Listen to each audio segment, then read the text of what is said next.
Judge Matthew Kacsmaryk, you can see him over there, known recently for attempting to eliminate medication abortion effectively across America, in its most common form at least. Back when he was in the process of getting his position, he had a few things he didn't want anyone to know about. And it's important that you know about some of the stuff that he was involved in writing way back then.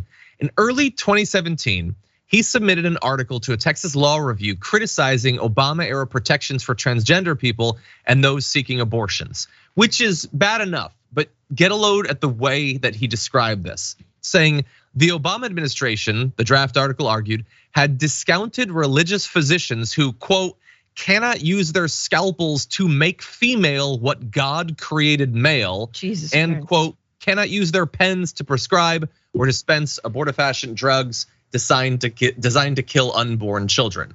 So the second part is obviously bad enough, but am I a crazy atheist or whatever when I say that if you ever write down in an official article cannot use their scalpels to make female what God created male, you can't be a judge because you are not a legal entity anymore. You're not a person who could write that and mean it and think that they're saying something doesn't give a damn about precedent, what the Supreme Court has said about something.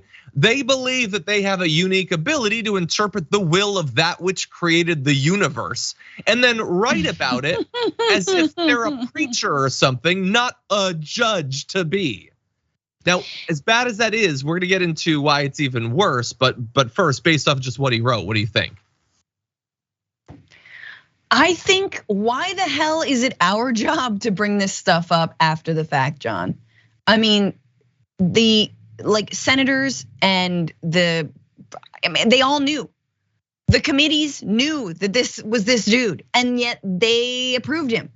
I guess I'm like, what is the judge confirmation anyway, right? Here we're potentially seeing, Dianne Feinstein is going to try to be replaced by Chuck Schumer, and Republicans are gonna try and block it every step of the way because they know how to be a pimple on the ass of progress, right? When can we be a pimple? When can the Democrats, I'm sorry, I don't know why when can Democrats do anything? And they knew that this was gonna happen. Of course, just like, remember the whole narrative like, I can't believe that, Neil Gorsuch and Brett Kavanaugh and Justice Amy Coney Barrett would vote to overturn Dobbs when they explicitly said, like, oh, I'm sorry, were you born yesterday? Like, you guys, we've known this. So last thing I'll say, Kacsmaryk is not suited to sit on a jury. Like on any basic jury, doesn't even have to be a real crime. As soon as he says, with which thou doth created the female body, like, nope, and thank you, sir, you're done. You can go sit over there. Please don't take another cup of free coffee. Like that's the level of psycho this dude is. Yeah, look, I mean, you can almost just read it entirely off of his face, but once you read that sentence, no. He's a creepy dude who wants to control people's bodies. That's it. He's interpreting scripture. He's used and grafting it onto the Constitution. I'm thinking that's a no. For me, it certainly is. But unfortunately, during the approval process for him to become a judge, the nomination process, it couldn't be because while all that is bad, and he probably in this time would have gotten the position anyway, we couldn't evaluate him based on that because he hid the fact that he'd been involved in that. So apparently, a few months after the piece arrived, an editor at the Law Journal who'd been working with Kacsmaryk received an unusual email citing, quote, reasons I may discuss at a later date. Kacsmaryk, who had originally been listed as the article's sole author, said he would be removing his name and replacing it with those of two colleagues at his legal group, First Liberty Institute. Yes, he's very big on people's liberty, by the way. When he requested the authorship switch, the editor familiar with the event said they raised the issue with Aaron Reitz, the Law Review's editor-in-chief. The lower-ranking editor asked why Kacsmaryk was making the request. Reitz smiled, the editor recalled, then said, you'll see. Oh God. And I guess eventually they would, because what Kacsmaryk did not say in the email was that he had already been interviewed for a judgeship by his state's two senators and was awaiting an interview at the White House. Of course, you have to disclose your publications. Now, the only question is, did he unilaterally decide, oh, if I'm gonna get in, I need to hide how much of a whack job I am, So I'm gonna have them falsify the authorship of this article to get one over on the Senate. Or did he have a talk with his 2 senators and they advised him to do this, to go back and clean up his history?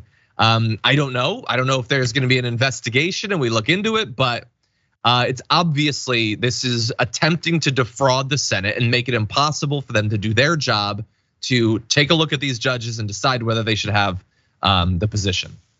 I mean, yeah, I think that yes, and as you briefly mentioned, we knew all this stuff about Amy Coney Barrett, and she got confirmed to the highest court in the land.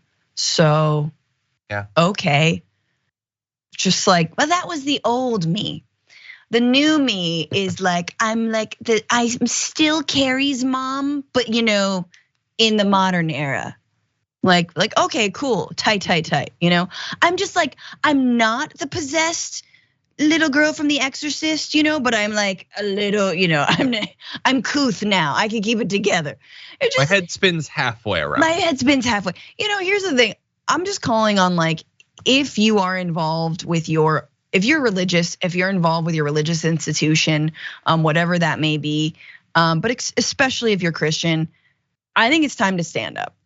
For sure, for reproductive rights. And I'm for so long, I feel like, we've been used to seeing the Christian right as, a tool for basically Christian nationalism and fascism. But I don't think, obviously, we know that is not the totality of the Christian community in this country, and that there are many churches that believe in reproductive rights.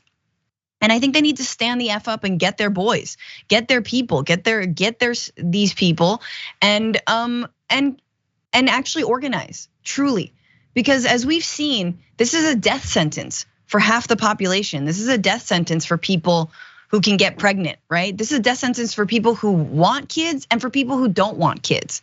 So I'm just waiting for, like, the actual moral party or moral people in this country to do something. Yeah. Do something. We're waiting. Yeah. Is this your God? Are you gonna let people represent your God like this or not? Yeah. It would bother me if I was a part of one of these groups, but apparently a lot of people are okay with it.